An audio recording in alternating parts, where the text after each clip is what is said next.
Oi gente, meu nome é Yara, eu faço parte da equipe de comunicação do Instituto Modo Parités e eu vou começar esse vídeo fazendo uma descrição de imagem. Atrás de mim tem uma parede amarela com estantes com livros, eu sou uma mulher branca, de cabelo longo, preto e liso, tenho olhos castanhos e estou usando um blusão verde. A dica de hoje é o filme O Som do Silêncio.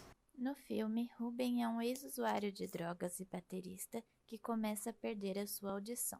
Quando um médico diz que seu estado irá agravar, ele pensa que sua carreira e sua vida acabaram. Your hearing is deteriorating rapidly.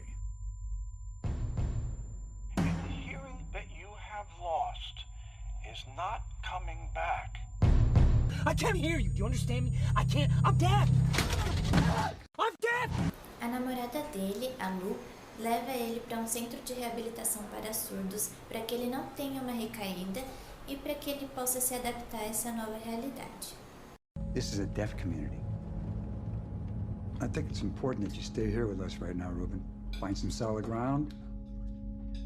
Everybody here shares in the belief that being deaf is not a handicap, not something to fix. Depois de ser bem recebido e aceito como ele é, Ruben tem que escolher entre seu novo normal ou a vida como ele conhecia.